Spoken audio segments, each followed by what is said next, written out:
Hello everyone, this is Ankit Kumar and I welcome to you class first. तो आज जो हम लोग पढ़ाई करने वाले हैं पॉलिटिकल साइंस का जो दूसरा चैप्टर चल रहा है जिसका नाम है दो ध्रुवीयता का अंत। इसमें आज हमारी लास्ट क्लास होने वाली है। दीर्घ उत्तरीय प्रश्न उत्तर यानी कि लॉन्ग टाइप क्वेश्चन आंसर होने वाले हैं। हमारे जितने भी व्यूवर्स हैं उनको पता है कि यहाँ पे जो क्लास चलती है सिस्टमैटिक तरीके से चलती है। जो क्लास चल रही है, ठीक है, वो सिस्टमैटिक वे में चल रही है। यानी कि पहले जो क्लास होती है, पहले हम लोग थ्योरी पढ़ते हैं, उसके बाद हम लोग ऑब्जेक्टिव क्वेश्चन आंसर करते हैं और फिर सब्जेक्टिव क्वेश्चन आंसर करते हैं। इस प्रकार हम लोग क्लास यूट्यूब पर आप लोगों के लिए लेकर के आए हैं। और सिर्फ पॉलिटी की नहीं, कुछ ही समय में यानी कि बहुत जल्द हिस्ट्री की, ज्योग्राफी की, इकोनॉमिक्स की भी क्लास इस यूट्यूब चैनल पर आप सभी को मिलने लग जाएगा। तो आपको करना सिर्फ इतना है कि कंटिन्यू रहना है इस क्लास पे और इस क्लास को शेयर कर देना है, ताकि जो भी बच्चे हैं एग्जाम देने वाले हैं 2024 में, उनको इस सेशन का लाभ मिल सके और जिनका सब्जेक्ट है political science, history, economics, geography, इस सब का वो लाभ ले सकते हैं। हमारी जो क्लास होती है पॉलिटिकल साइंस की, ये आपको पता होना चाहिए, जो मंडे टू फ्राइडे होती है, यानी कि सोमवार से शुक्रवार, यानी वीक में 5 दिन क्लास होती है। और इसका जो टाइम है, इसका जो टाइम रखा गया है 8 पीएम रखा गया है, यानी कि 8 बजे शाम में रखा गया है। शाम में 8 बजे क्लास चलती है। तो आप लोग ज़रूर इस क्लास में जुड़िए और बेनिफिट उठाइए, क्योंकि बहुत ही इम्पोर्टेंट नोट्स वगैरह भी आपको मिल रहे हैं। ये जो जितना पीडीएफ मिल रहा है सबका आप यूज कर सकते हैं, नोट्स बना सकते हैं और अपने एग्जाम के रिवीजन के लिए बहुत ज़्यादा इंपॉर्टेंट होने वाला है। हमारा टेलीग्राम ग्रुप भी एक, जिसमें मैं इसी वीडियो में टेलीग्राम ग्रुप का लिंक दे दूंगा, आप सभी वहां पे जुड़ जाइएगा। जो भी नोटिफिकेशन होगा आपको वहां पे मिल जाया करेगा। इस सेशन को आप लोगों को लाइक कर देना है, शेयर कर देना और सब्सक्राइब कर लेना हमारे चैनल को, बेल आइकन प्रेस कर देना है, ताकि जो भी क्लास आती रहे आपको नोटिफिकेशन मिलता रहे। और कमेंट जरूर कीजिएगा, मेरा फेवरेट सेक्शन है, मैं कमेंट चेक करता हूँ कि आप लोगों को क्लास कैसा लगा। एक बात और मैं आप लोगों से क्लियर करना चाहता हूँ कि जो 3 शब्द आपको यहाँ पे लिखे हुए दिख रहे होंगे, पॉलिटिक्स और पॉलिटिकल साइंस, यानी कि राजनीति, राज्य व्यवस्था और राजनीति विज्ञान, इन तीनों शब्दों में क्या अंतर होता है? बहुत सारे लोगों को ये तीनों शब्द एक ही लगते हैं और भ्रमित होते हैं इन तीनों शब्दों में, लेकिन इस तीनों शब्दों के बारे में मैंने काफ़ी अच्छे से एक्सप्लेन किया है। इस वीडियो का भी लिंक, यानी कि इन तीनों शब्दों का मतलब जो समझाया गया है उसका भी लिंक इसी वीडियो के डिस्क्रिप्शन बॉक्स में दे दूंगा। साथ ही साथ सिलेबस का भी एक्सप्लेन मैंने काफ़ी अच्छे से किया है। 2024 में जिनका भी एग्जाम होने वाला है उनके लिए मैंने सिलेबस को काफ़ी अच्छे से एक्सप्लेन किया पॉलिटिकल साइंस का। तो आप लोग जा करके देखिएगा, सब जितना भी मैं बातें कर रहा हूँ। और ये जो दूसरा चैप्टर चल रहा है, इससे पहले भी एक चैप्टर हो चुका है, उसको भी सिस्टमेटिक वे में पढ़ाया गया है। पहले थ्योरी की क्लास हुई है, फिर ऑब्जेक्टिव की यानी कि वस्तुनिष्ठ प्रश्न उत्तर की क्लास हुई है, फिर दीर्घोत्तरीय प्रश्न उत्तर की क्लास हुई है। तो जाकर के देखिएगा, एग्जाम के पॉइंट ऑफ व्यू से बहुत ज़्यादा इंपॉर्टेंट है। और अभी से पढ़िए ताकि आपको एग्जाम में बहुत ज़्यादा मेहनत ना करना पड़े। आई होप आपको यहाँ तक चीज़ें क्लियर हो गई होंगी। अब जो है हम लोग बहुत ज़्यादा बात नहीं करते, अपने सेशन पे आ जाते हैं। और जितना भी इम्पोर्टेंट सब्जेक्टिव क्वेश्चन आंसर है सब मोस्ट इम्पोर्टेंट है, सारे के सारे मोस्ट इम्पोर्टेंट है, पूछे गए हैं या जिनके पूछे जाने की संभावना बनती है 2023-24 के एग्जाम में। इसलिए इसका आप नोट्स बना लीजिए, नहीं बना पा रहे हैं तो स्क्रीनशॉट लेकर के रखिए, लेकिन पढ़िए ज़रूर, क्योंकि यह जो है बिल्कुल एकदम आसान भाषा में आपको समझाने के लिए मैं क्लास दे रहा हूँ। ठीक? चलिए शुरू करते हैं। 2023-24 के लिए सेशन है, चैप्टर का सेकंड चैप्टर है, पॉलिटिकल साइंस का सेकंड चैप्टर, दो ध्रुवीयता का अंत, एंड ऑफ बाइपोलैरिटी। और हमारा जो यूट्यूब चैनल है इसका नाम यहाँ पे लिखा हुआ है क्लास फर्स्ट, कुछ और नहीं, हमारा यूट्यूब चैनल है। क्वेश्चन आपका है यहाँ पे, दो ध्रुवीयता का अंत से दो ध्रुवीयता का अंत से आपका क्या तात्पर्य है, या दो ध्रुवीयता के अंत से आप क्या समझते हैं? जब द्वितीय विश्व युद्ध समाप्त हो गया 1945 में, 1945 में जब सेकेंड वर्ल्ड वॉर समाप्त हो गया, तो द्वितीय विश्व युद्ध के समाप्त होने के साथ ही विश्व के पटल पर दो महाशक्तियों का उदय होता है। ये दो महाशक्तियां थी, पहली महाशक्तियां थी सोवियत संघ, यानी पहली महाशक्ति सोवियत संघ और दूसरा संयुक्त राज्य अमेरिका। इन दोनों की विचारधारा अलग-अलग थी। जहां अमेरिका पूंजीवादी और उदारवादी लोकतंत्र की विचारधारा को बेहतर बताता था, वहीं सोवियत संघ साम्यवादी और समाजवादी व्यवस्था की वकालत किया करता था। इस वजह से हुआ क्या, अपनी अपनी विचारधाराओं को बेहतर दिखाने के चक्कर में इन्होंने अन्य देशों को अपने अपने खेमे में, अपने अपने गुटों में शामिल करना शुरू कर लिया और धीरे धीरे हथियारों की भी होड़ शुरू हो गई दोनों देशों के बीच। इसी को दो ध्रुवीयता की स्थिति कहा जाता है। इसी को दो ध्रुवीयता की स्थिति कहा जाता है। लेकिन हुआ क्या, बाद में 1991 दिसंबर 1991 में सोवियत संघ का विघटन हो गया और अमेरिका दुनिया में एकमात्र महाशक्ति के रूप में बचा या एकमात्र महाशक्ति के रूप में उभरा। तो बिल्कुल ही सिंपल शब्दों में मैंने रखने की कोशिश की है आप लोगों के लिए। तो एक बार जरूर देखिएगा और अच्छा लगे तो शेयर जरूर कीजिएगा ताकि दूसरे बच्चों को भी बेनिफिट मिल सके जो आपके साथ पढ़ रहे हैं। सिंपल सी बात है, यहाँ कोई सीट वगैरह है नहीं, जनरल कंपटीशन की कोई बात नहीं है। यहाँ आप जितना पढ़िएगा उतना अच्छा करिएगा, आपका सीट कोई नहीं ले जाएगा, इसलिए शेयर करने में बिल्कुल हिचकिएगा नहीं। ईर्ष्यालु नहीं होना है, ज्यादा से ज्यादा बच्चों को बताना है कि यहाँ पर बेहतर पढ़ाई की सुविधा हो रही है और सिस्टमैटिक वे से हो रही है। आपको एक क्वेश्चन कभी कभी पूछता है कि दो ध्रुवीयता की स्थिति से आप क्या समझते हैं। अगर आपको यहाँ पे ना दे ग्लास नोस्ट, यहाँ पे दो ध्रुवीयता के अंत के अलावा एक और क्वेश्चन पूछ ले कि दो ध्रुवीयता की स्थिति से आप क्या समझते हैं, तो आपका आंसर यहाँ तक हो जाएगा। ठीक, यहाँ अगर मैं क्वेश्चन लिख दूं, दो ध्रुवीयता दो ध्रुवीयता की स्थिति से दो ध्रुवीयता की स्थिति से आप क्या समझते हैं।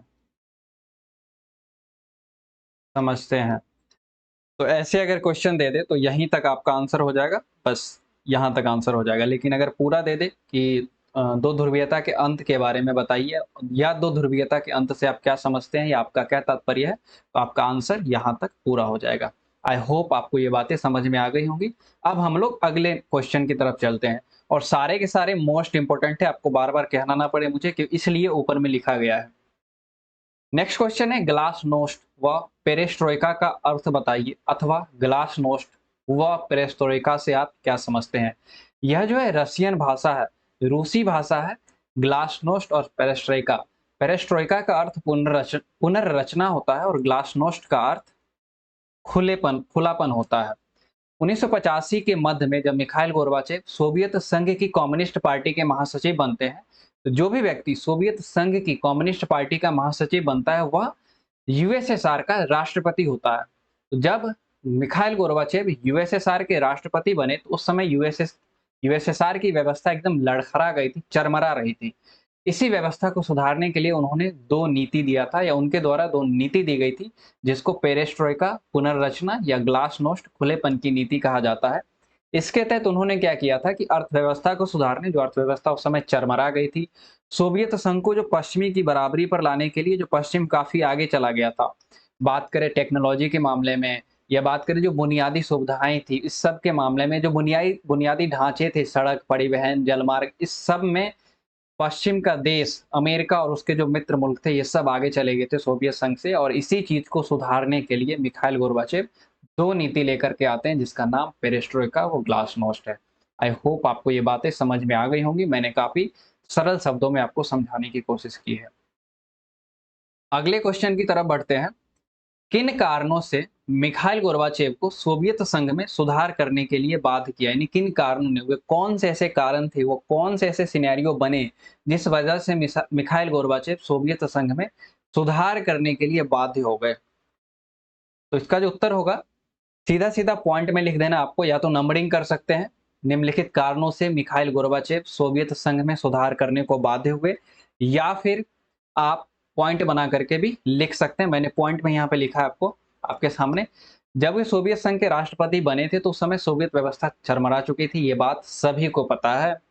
सारी अर्थव्यवस्था, जितनी भी अर्थव्यवस्था थी, वह राज्य के नियंत्रण में था और देश में लोकतंत्र नहीं था, लोकतंत्र पूरी तरह से खत्म हो चुका था। अभिव्यक्ति की आजादी नहीं थी, कोई भी व्यक्ति अपनी बात रख नहीं सकता था, सरकार के खिलाफ कुछ बोल नहीं सकता था।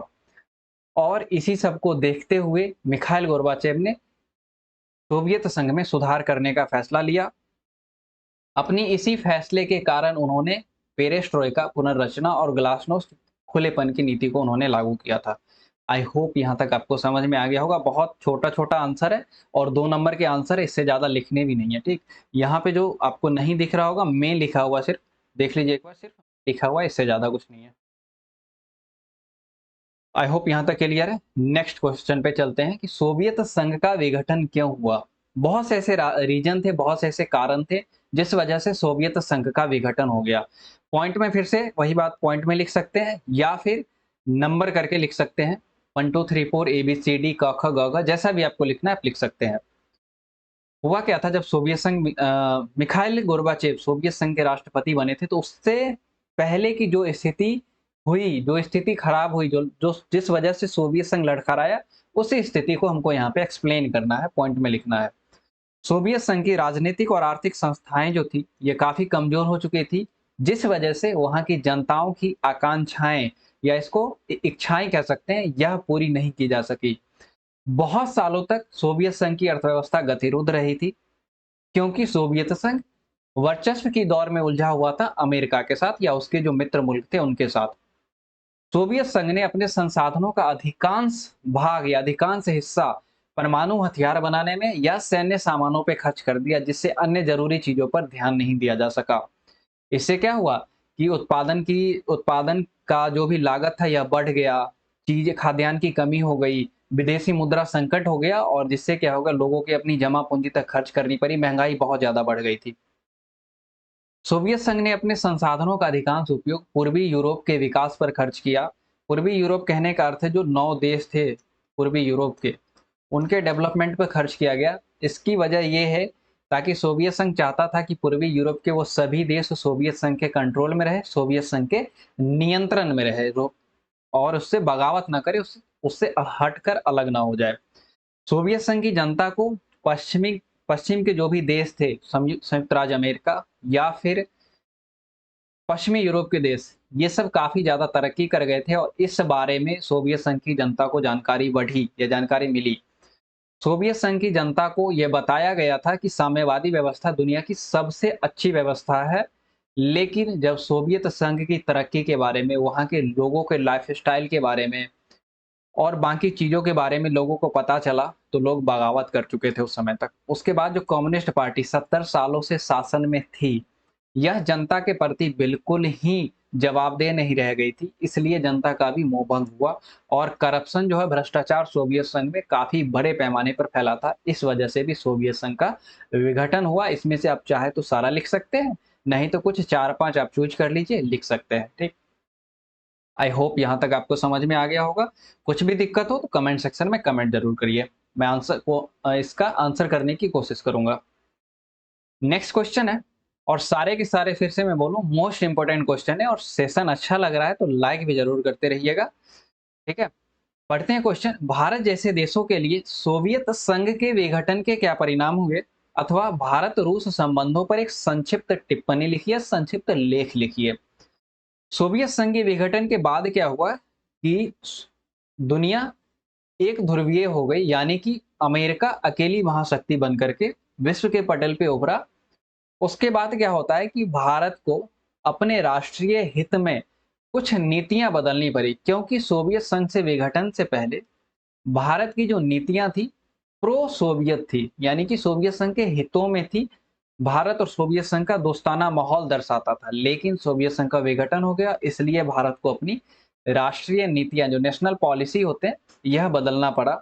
लेकिन अब भी रूस भारत का एक बहुत ही अच्छा मित्र है और भारत की विदेश नीति का एक महत्वपूर्ण हिस्सा भारत रूस संबंध है, जो आज भी है। इस चीज से डिनाई नहीं किया जा सकता। अगर मैं बात करूं यूक्रेन रसिया युद्ध की, जहां दुनिया के बहुत सारे देश या यूं कह सकते हैं अमेरिका और उसके मित्र मुल्क रसिया पे सैंक्शंस लगा रहे हैं, प्रतिबंध लगा रहे हैं, वहीं भारत और रूस के साथ व्यापार काफी अच्छे से हो रहा है। भारत रूस से कच्चा तेल खरीदने के मामले में नंबर 1 हो चुका है। सऊदी अरब को भारत ने पीछे छोड़ दिया है, तो इसलिए भारत की एक स्वतंत्र विदेश नीति है और भारत अपने नेशनल इंटरेस्ट को ध्यान में रखकर, अपने जनता की भलाई को ध्यान में रख करके नीतियां बनाता है और उस पर अमल करता है, किसी देश के प्रेशर में अपनी नीतियां नहीं बनाता है।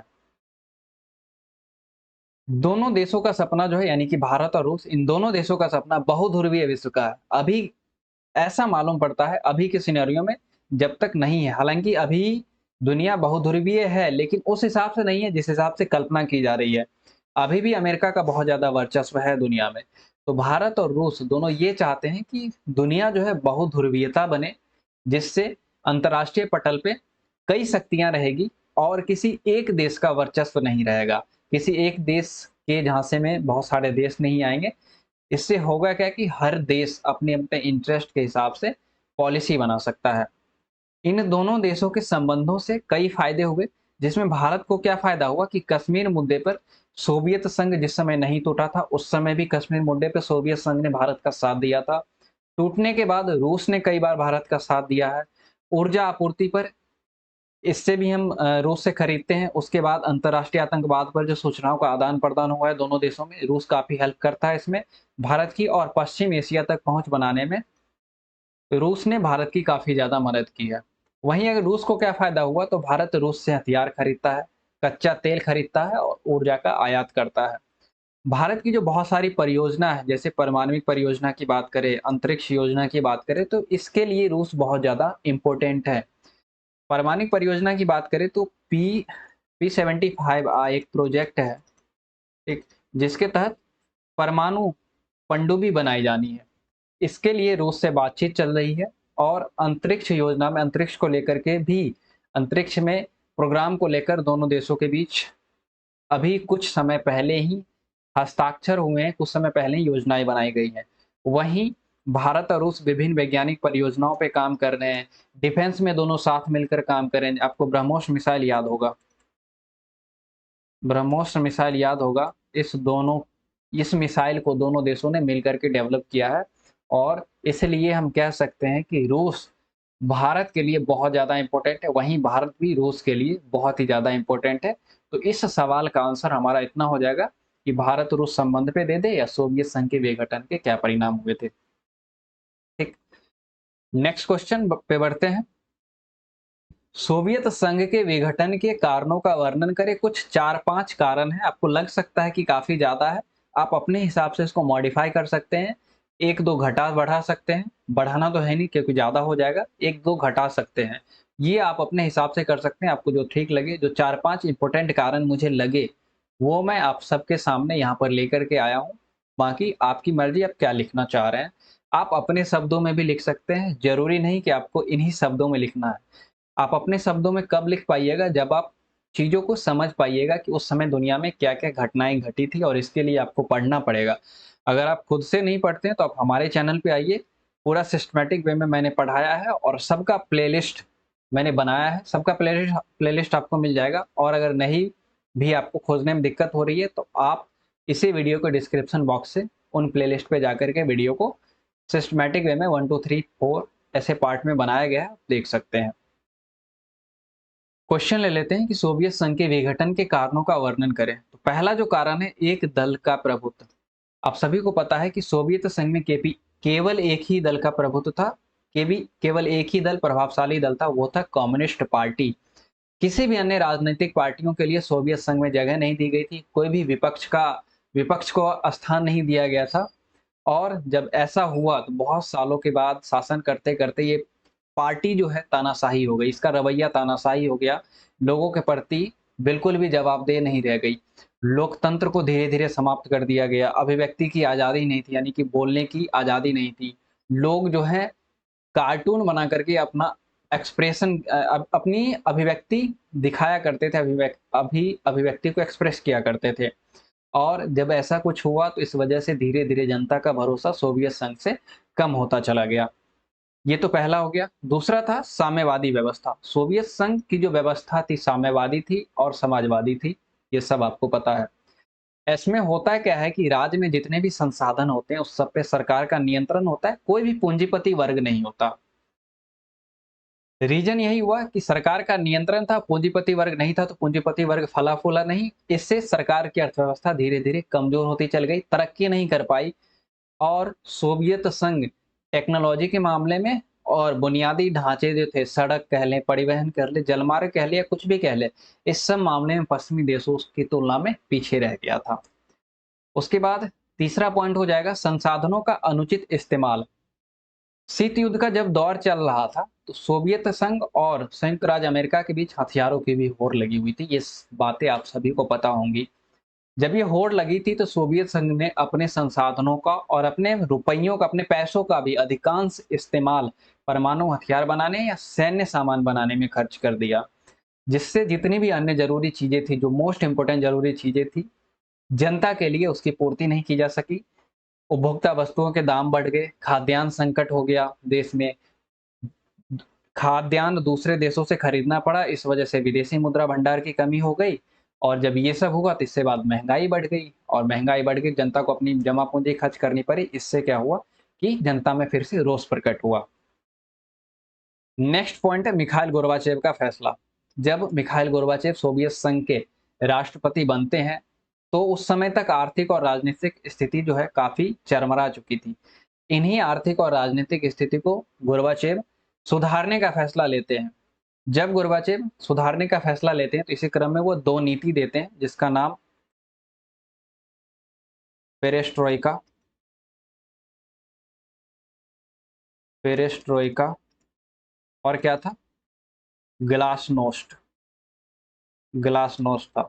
इन दोनों नीतियों की वजह से सोवियत संघ में सुधार आता है, लेकिन इसके बावजूद भी वहां की आम जनता जो है खुश नहीं थी, क्योंकि आम जनता विकास को बहुत और तेज गति से विकास चाहती थी। वहीं दूसरी तरफ जो सोवियत संघ के कम्युनिस्ट पार्टी के नेता थे वह भी नाराज थे, क्योंकि उनका विशेषाधिकार कम हो रहा था, उनका विशेषाधिकार छीना जा रहा था। और यहाँ तो यहाँ उसके बाद मिखाइल गोर्बाचेव के जो अपने लोग थे वो भी धीरे धीरे साइड हो गए, क्योंकि उनका कहना था कि मिखाइल गोर्बाचेव अपनी ही नीतियों को ढंग से लागू नहीं कर पा रहे हैं। और ये सारी वजह बनी जिस वजह से मिखाइल गोर्बाचेव का के साथ जो समर्थन था वो सभी तरह से जाता रहा। जनता भी समर्थन खींच चुकी थी, कम्युनिस्ट पार्टी भी अपना समर्थन हटा चुकी थी, और मिखाइल गोर्बाचेव के जो साथ वाले लोग थे वो सभी अपना समर्थन हटा चुके थे। उसके बाद राष्ट्रवादी और संप्रभुता का उभार, ये दोनों टर्म क्या होता है ये आप जब आप वीडियो देखिएगा आपको अच्छे से समझ में आ जाएगा। राष्ट्रवादी और संप्रभुता का उभार सोवियत संघ के विघटन का अंतिम और तत्कालिक सिद्ध कारण सिद्ध हुआ था। रीजन क्या था कि सोवियत संघ का जो फैसला हुआ करता था, चाहे जो भी फैसले हो, राजनीतिक हो, आर्थिक हो, चाहे जो भी फैसले हो, किसी देश में परमाणु बम एस्टेब्लिश करना है या कहीं से परमाणु बम हटाना है, कैसे दुश्मन देशों को कमजोर दिखाना, ये सारे फैसले जो हुआ करते थे इस सब में रूस का डोमिनेंट था, रूस का प्रभुत्व था। जिससे जो अन्य 14 देश थे जो अन्य 14 देश थे उनकी जनता उपेक्षित और दमित महसूस किया करती थी। उसके बाद जो रूस था, यूक्रेन था, जॉर्जिया था और बाल्टिक देश में 3 कंट्री आते हैं, एस्टोनिया, लाटविया और लिथुआनिया। इन सब देशों के लोगों ने खुद को मध्य एशिया से अलग महसूस किया था, यानी कि वो सोचते थे कि वह मध्य एशिया के देशों से अलग थे। जो 5 देश थे मध्य एशिया के, उनसे खुद को अलग महसूस किया करते थे। इन देशों के लोगों का या इन देशों के नेताओं का यह मानना था कि ज्यादा पिछड़े इलाके को सोवियत संघ में शामिल रखने से उन्हें इसकी भारी कीमत चुकानी पड़ रही है, और इसलिए भी सोवियत संघ टूटा था। इन्हीं सब कारणों की वजह से 1991 में सोवियत संघ का विघटन हो गया। आई होप आपको ये चीजें समझ में आ गई होंगी। मैंने काफी सिंपल शब्दों में इसको एक्सप्लेन करने की कोशिश की है। फिर भी अगर आप समझ गए, आपको ये नहीं लिखना है तो आप अपने शब्दों में लिख सकते हैं, और वही बात लिखिएगा कब, जब आपको पता होगा कि क्या क्या चीजें हैं। तो क्लास जो है यहीं तक होता है, यहीं पे खत्म होता है। 5 से कुछ मोस्ट इंपोर्टेंट क्वेश्चन है जो कई बार पूछे गए या जिसके पूछे जाने की संभावना है। 2024 का एग्जाम टारगेट किया जा रहा है यहाँ पे। ठीक, फिर से क्लास जो चलती है 8 बजे, ठीक है, 8 PM पर क्लास चलती है, यानी कि शाम में, इसलिए देखना नहीं भूलिएगा, देखिएगा और रिकमेंड भी कीजिएगा। जो भी बच्चे हैं उनको रिकमेंड भी कीजिएगा आपके साथ जो बच्चे हैं। क्लास देखने के लिए आपका बहुत बहुत धन्यवाद। लाइक, शेयर और सब्सक्राइब जरूर करिएगा और कमेंट करिएगा, क्योंकि कमेंट मेरा पर्सनल फेवरेट सेक्शन है। मिलते हैं फिर अगले क्लास में, तब तक के लिए थैंक यू।